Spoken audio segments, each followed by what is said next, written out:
அனைவருக்கும் இனிய வணக்கம். நான் உங்கள் மதுரை ராமகிருஷ்ணன். இந்த உலகத்துல பிறக்கக்கூடிய ஒவ்வொரு மனிதர்களும் ஏதோ ஒரு வகையில் தான் ஒரு சாதனையாளராக மாறிட மாட்டோமான்ற ஒரு பெரும் ஏக்கத்தோட தானே பிறக்கிறோம். என்ன என்கிட்ட நிகழ்வுக்கு போகும்போதெல்லாம் நிறைய பேர் வந்து சொல்லுவாங்க, சார் நானும் உங்களை மாதிரி பேச்சாளர் ஆகணும்னு ஆசைப்பட்டேன் சார். நானும் உங்களை மாதிரி ஒரு எழுத்தாளர் ஆகணும்னு ஆசைப்பட்டேன் சார். எனக்கு தமிழ்னா அப்படி பிடிக்கும் சார். நான் கவிதையெல்லாம் எழுதி நோட்டில் வச்சிருக்கேன் சார். என்ன பண்ணுறதுனே தெரியல சார். நான் உங்ககிட்ட கொடுக்குறேன், நீங்கள் ஏதாவது பண்ண முடியுமா? இப்படி தான் இன்ஸ்டாகிராமில் மெசேஜ் வரும். நான் எழுதின கவிதைகளை கொடுக்குறேன், உங்களால் பிரசுரிக்க முடியுமா? நான் இவ்வளவு பண்ணியிருக்கேன், நான் எப்படி வெளியே வர்றதுன்னு தெரியல. நானும் பேசுவேன், மேடை பேச்சாளராக இருக்கேன், பட்டிமன்றத்தில் பேசுறதுக்கு வாய்ப்பு கிடைக்குமா? இப்படி எத்தனை பேர் தெரியுமா சார் தொடர்ந்து பேசிகிட்டே இருப்பாங்க. சமீபத்தில் நாங்கள் ஒரு நிகழ்வுக்கு போகிறோம், திண்டுக்கல்லில் ஒரு நிகழ்வுக்கு போகிறோம். அங்கே அந்த பசங்கள்லாம் அந்த சர்வ் பண்ணுறக்கூடிய பசங்க இருப்பாங்கல்ல, பெட்டி எடுத்துகிட்டு வரக்கூடிய பசங்க, இந்த பசங்கள்லாம் வந்து ஃபோட்டோ எடுத்துக்கிறாங்க. அண்ணா நான் உங்களை பார்த்துருக்கோன்னா, இந்த இன்ஸ்டாவில் பார்த்துருக்கோம், யூடியூப்பில் பார்த்துருக்கோன்னா, அந்த பசங்களாம் வந்து ஃபோட்டோ எடுக்கிறாங்க. அதுக்கப்புறம் நான் நிகழ்ச்சி முடிச்சுட்டு வந்தோடனே அந்த பசங்களை சொன்னேன், நீங்களா சாப்பிட்டீங்களாடா தங்கங்களா, நீங்களா சாப்பிட்டீங்களான்னு. இல்லைண்ணே நாங்கள் வாங்கப்பா எல்லாருமே உட்காந்து சாப்பிடுவோம், இன்னைக்கு எல்லாருமே சாப்பிடுவோம்னு அவங்களோட உட்காந்து அந்த பசங்களோட ஹோட்டலில் ஊழியர்களாக இருக்காங்களா அந்த பசங்க நாங்கள் எல்லாருமே உட்காந்து சாப்பிட்றோம். அப்போ ஒவ்வொருத்தரும் தங்களை பற்றி ஒவ்வொன்றா சொல்லிகிட்டே வராங்க.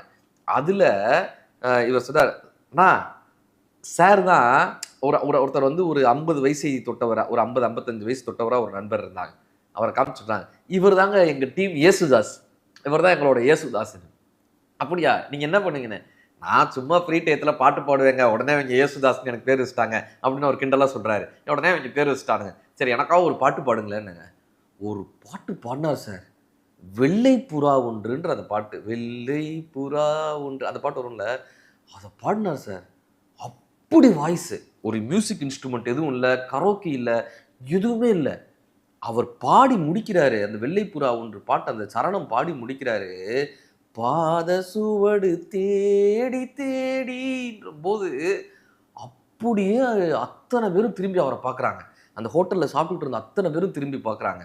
அவர் பாடி முடித்தோடனே சார், சுற்றி இருந்து சாப்பிட்டுட்டு இருந்தாங்களா மற்ற எல்லாரும், அவங்க எல்லாரும் எந்திரிச்சு கைதட்டுறாங்க. அவர் எல்லாருக்கும் நன்றி சொல்கிறாரு. அவர் அந்த ஹோட்டலில் சர்வராக வேலை பார்க்குறாரு. சர்வராக வேலை பார்த்துட்டு இருக்காங்க. யோசிச்சு பாருங்களேன், எவ்வளோ பெரிய பாடகராக மாற வேண்டியவர், எவ்வளோ பெரிய மேடைகள் அவருக்காக காத்துக்கிட்டு இருக்க வேண்டியது. 56 வயது அவருக்கு, 56 57. நான் கேட்டேன், ஏன் சார் நீங்கள் பாடலை, இப்படிப்பட்ட ஒரு திறமை வச்சுருக்கீங்களே ஏன் பாடலைன்னு. அவர் சொன்னார், நான் என்னப்பா பண்ணுறது, 20-25 வயசில் நான் பாடகராக இருந்தேன். அப்புறம் மேடைகள் எனக்கு வாய்ப்புகள் கிடைக்க கிடைக்க போய் பாடிக்கிட்டு இருந்தேன். அதுக்கப்புறம் சின்ன சின்னதாக வேறு எங்கேயாவது ஃபங்க்ஷனில் போய் பாடிட்டு இருப்பேன். இப்போ நான் எங்கேப்பா போய் பாடுறது, இந்த பசங்க வந்துட்டாங்க, கல்யாணம் ஆச்சு, 2 பசங்க, அவங்களுக்காக வேலை செய்யணும், ஆர்கெஸ்ட்ராலெலாம் அப்போ பாடிட்டு இருந்தேன், இப்போ எங்கே போய் பாடுறது, நமக்கு வேலை கிடைக்கணும்ல, சம்பாத்தியம் வேணும்ல, நிரந்தர வருமானம் வேணும்ல, பிள்ளைகளை படிக்க வைக்கணும்ல. இப்போ என் பையன் காலேஜ் படிச்சுட்டு இருக்கான்ப்பா, அவர் பெருமையாக சொல்கிறார், காலேஜ் படிச்சுட்டு இருக்கான்ப்பா, அவனுக்கு ஃபீஸ் கட்டணும்ல, இனிமேல் நம்ம எங்கப்பா போய் பாட்டெல்லாம் பாடுறது, இப்படி நண்பர்களோட நீங்கள்லாம் வந்தீங்கன்னா இப்படி பாடி சந்தோஷப்பட்டுக்கிறதான்னு. ஒரு பெரும் கலைஞன் சார், பெரும் கலைஞன். இந்த காலம் என்னும் வெளியில், வாழ்க்கை என்னும் போராட்டத்தில் இந்த புதைகுழியில் புதைஞ்சு போயிட்டாங்களே, எத்தனை கலைஞர்கள் அப்படி புதைஞ்சு போயிருக்காங்க. நீங்களும் நானும் கூட அப்படிப்பட்ட ஒரு போராட்டத்திலிருந்து வந்தவங்க தானே இல்லை?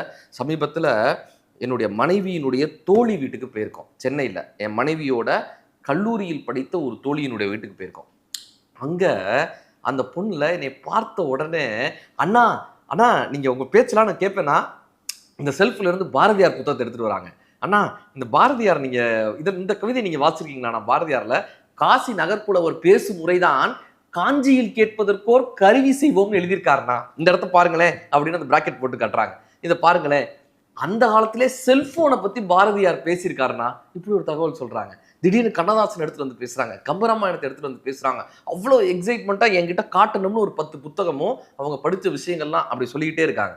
இப்போ அவங்க கணவனில் உடனே ஒரு அதிகாரத்தில், சரி நீ வந்த உடனே யார்ட்டையா இப்படியே ஆரம்பிச்சிருவோம், ராமாயணத்தை இப்படியே ஆரம்பிச்சிருவ, போய் வந்தவங்களுக்கு ஏதாவது சாப்பிட்றதுக்கு எடுத்துகிட்டு வா, காப்பி போட்டு கொண்டு வா அப்படின்னு அவங்கள கிச்சனுக்கு அனுப்பி விட்றாரு. இப்போ அவங்க கிச்சனுக்குள்ளார போன உடனே என்கிட்ட சொல்கிறாரு, சார் அவன் எப்பயுமே அப்படிதான் சார், யார் வந்தாலும் பாரதியார், ராமாயணம், கம்பராமாயணம், இளங்கோடிகள்னு எதையாவது பேசி போர் அடிப்பா சார். இந்த உலகமே அவளுக்கு தெரியாது சார், எப்போ பார்த்தாலும் புத்தகம்னு போர் அடிப்பா சார். நான் அவங்ககிட்ட, நீங்கள் என்ன பண்ணுவீங்க ஃப்ரீ டயத்தில், நீங்கள் என்ன பண்ணுவீங்க? நான் டிவி பார்ப்பேன் சார், நான் நெட்ஃப்ளிக்ஸ் போட்டு பார்ப்பேன், ஓடிடி எல்லாம் போட்டு பார்ப்பேன், நான் வந்து ஃப்ரீ டயத்தில் டிவி தான் சார், சினிமாவுக்கு போவேன், டிவி பார்ப்பேன். நான் எப்படி பார்த்தேன், ஏன்னா படித்த அறிவாக இருக்கக்கூடிய அறிவாக இருக்கக்கூடிய அந்த பெண் போர் அடிக்கிறாங்க, பொழுதை போக்கக்கூடிய நீங்கள் சரியாக இருக்கீங்களா இந்த உலகத்துலன்ற ஒரு பெரிய கேள்வி வருதுல்ல. நான் உடனே என்ன தெரியுமா பண்ணேன், என் காருக்கு போய் தந்தை பெரியார் அவர்கள் எழுதின பெண் ஏன் அடிமையானான்னு ஒரு புத்தகம் இருக்கும், பெரியார் அவர்களுடைய புத்தகம். அதை எடுத்துட்டு வந்து அந்த பொண்ணுகிட்ட கொடுத்து, நீயும் படிமா, உங்க வீட்டுக்காரரை படிக்க சொல்லுமா, அதை இந்த படிக்க சொல்லுங்கன்னு கொடுத்தேன். சரி, அவங்களுக்குள்ள அவ்வளோ பெரிய கவிஞர் ஒளிஞ்சிருக்காரு, அந்த பெண்ணுக்குள்ள அவ்வளோ பெரிய வாசகர் ஒளிந்திருக்காங்க, அந்த பெண்ணுக்குள்ள அவ்வளோ பெரிய ஒரு எழுத்தாளர், ஒரு ரசிகை ஒளிந்து கொண்டு இருக்கிறாங்க. இதை வெளிக்காட்டி விட மாட்டோமா, யாரிடமாவது காட்டி விட மாட்டோமான்ற ஒரு தாபம் இருக்கும்ல. நீங்க யோசிச்சு பாருங்களேன், கல்லூரி நாட்கள்ல ஒரு நாட்டியம் ஆடக்கூடிய ஒரு பெண்ணாளர், ஸ்கூல் டேஸ்ல காலேஜ் டேஸ்ல டான்ஸ் ஆடுறவங்களா இருந்திருப்பாங்க. கல்யாணத்துக்கு அப்புறம் அவங்களால போய் எங்கேயாவது டான்ஸ் ஆட முடியுமா? டான்ஸ்ன்றது அவங்களோட பேஷன் தானே. பாட்டு பாடுறவங்களா இருந்திருப்பாங்க. கல்யாணத்துக்கு அப்புறம் போய் பாட்டு பாட முடியுமா எங்கேயாவது?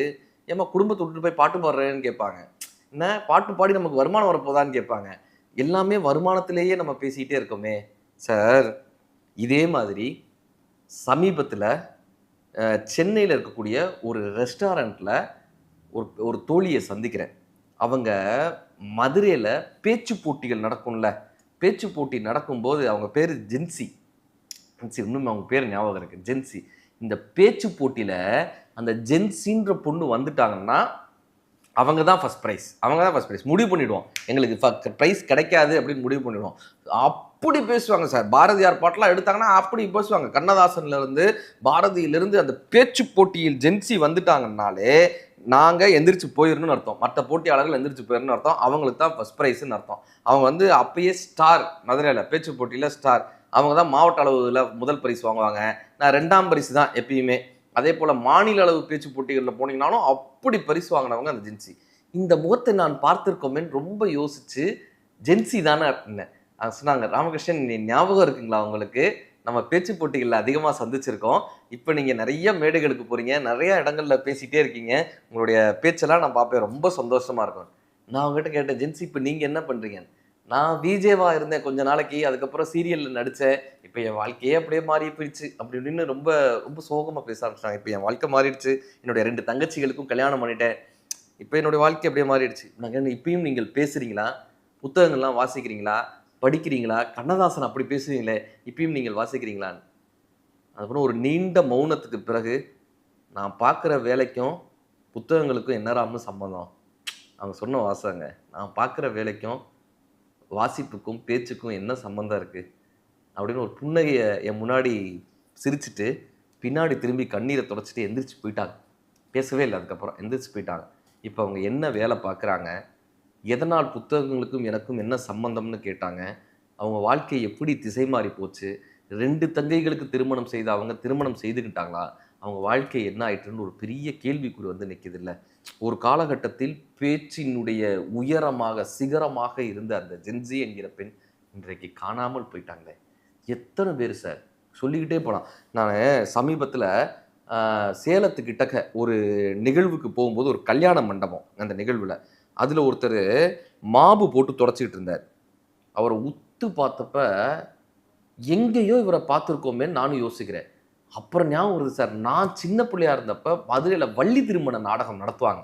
இந்த வள்ளி திருமண நாடகத்தில் முருகனா வேஷம் போட்ட செல்லப்பண்ண செல்லப்பண்ணு அவர் வந்து மதுரையில் அவ்வளோ பெரிய ஃபேமஸான ஒரு நடிகர்.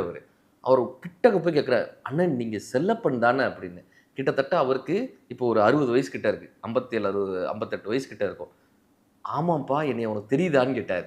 அண்ணன் நீங்கள் முருகரா வேஷம் போட்டு வள்ளி திருமண நாடகம் நடிப்பீங்கல்ல, உங்களுடைய நாடகத்தில் நாங்கள் வருஷம் பார்த்துருக்கேன். நீங்கள் ஒரு தடவை முருகரா வந்திருக்கீங்க, ஒரு தடவை துரியோதனா நடிச்சிங்க, அதே போல் வந்து இன்னும் ஒரு தடவை வந்து ஹரிச்சந்திர நாடகம் எங்கள் ஊரில் போட்டிங்க, உங்களோட ஃபேன் நான் அப்படின்னு சொன்னேன். அப்போ நான் வந்து நிகழ்வுக்காக பேச போயிருந்த இடத்துல, அது ஒரு ரோட்டரி கிளப்போட நிகழ்வு, அங்கே பேச போயிருந்த இடத்துல, அண்ணே நான் உங்களோட ஃபேன்னே அப்படின்னு அவர்கிட்ட சொல்கிறேன். அவர் அந்த மாவை விட்டுட்டு ஓன்ட்டு அழுதார். தம்பி என்னை ஞாபகம் வச்சிருக்கியா தம்பி, நான் அந்த முருகன் நாடகம் போட்டதெல்லாம் உனக்கு ஞாபகம் இருக்காயா? வள்ளி திருமண இப்பெல்லாம் யாரையா வள்ளி திருமண நாடகம் போடுறாங்க, இப்பெல்லாம் யாரையா ஊருக்குள்ள ஹரிச்சந்திர நாடகம் போடுறாங்க, இப்பெல்லாம் யாரையா ஊருக்குள்ள நல்லதங்கால் நாடகம்லாம் யாரையா இப்பெல்லாம் போடுறாங்க, யாரு போடுறாங்க? இந்த கவர்ச்சி நடனம்னு கூட்டிட்டு வந்து ரெக்கார்டு டான்ஸ் தானையா பார்க்குறானுங்க. இல்லை சினிமாவில் இருக்கிறவன் கலக்கப்போதியாரில் இருக்கிறவங்களெல்லாம் கூட்டிட்டு வந்து மிமிக்ரி பண்ண வைக்கிறாங்களே தவிர இந்த வள்ளி திருமண நாடகத்தில் யாருப்பா கொண்டாடுறாங்க இன்னைக்கின்ட்டு ஓன்னு அழுக ஆரம்பிச்சிட்டாரு. ஒரு கட்டத்தில் அவர் தேத்தி நாங்கள் போய் டீ எல்லாம் குடிச்சிட்டு வந்து, அண்ணே இப்போ என்னண்ணே பண்ணுறீங்கன்னு கேட்டேன். அவர் சொன்னார், ஒரு காலத்தில் நான் முருகன்பா, ஒரு காலத்தில் நான் துரியோதனம்பா, ஒரு காலத்தில் நான் வந்து ஹரிச்சந்திரன்பா, ஒரு காலத்தில் நான் ஹீரோப்பா, இப்போ நான் யாருன்னு எனக்கே தெரியலப்பா. நான் சாகும்போது செல்லப்பனா சாக போகிறேனா, துரியோதனனா சாக போகிறேனா, அல்லது ஹரிச்சந்திரனா தெரியவே இல்லைப்பா. நான் என்ன பண்ணுறேன்னு எனக்கே தெரியலப்பான்னாரு. ஒரு கட்டத்தில் அவர் ஹீரோ சார். ஒரு காலகட்டத்தில் அவரோட ஹீரோ. இப்போ ஒவ்வொருத்தருக்குள்ளேயும் ஒரு ஹீரோ ஒளிஞ்சிருந்திருக்காங்க. ஒவ்வொருத்தருக்குள்ளேயும் ஒரு திறமையாளன் ஒளிஞ்சிருந்திருக்காங்க. ஒவ்வொருத்தரும் தான் ஒரு சாதனையாளராக மாறணும்னு தான் பள்ளிக்கூடத்தில் நினைக்கிறாங்க, கல்லூரிகளில் நினைக்கிறாங்க. ஏனோ இந்த வாழ்க்கை ஒரு ஓட்டப்பந்தயத்தில் அவர்களுடைய திறமைகளெல்லாம் அந்த வாழ்க்கை என்னும் ஓட்டத்தில் அப்படியே கரைந்து கரைந்து கரைந்து நாம் யார் என்பது நமக்கே தெரியாமல், நாம் யார் என்கிற அடையாளத்தை நாமே தொலைத்துவிட்டு இந்த வாழ்க்கையில் அடையாளமற்றுதான் வாழ்ந்து வருகிறோமா என்ற பெரும் கேள்வி ஒவ்வொருவருக்குள்ளும் எழுகிறது. அப்படியான கேள்வி உங்களுக்கும் எழுந்தால் கீழே பதிவிடுங்கள். நன்றி.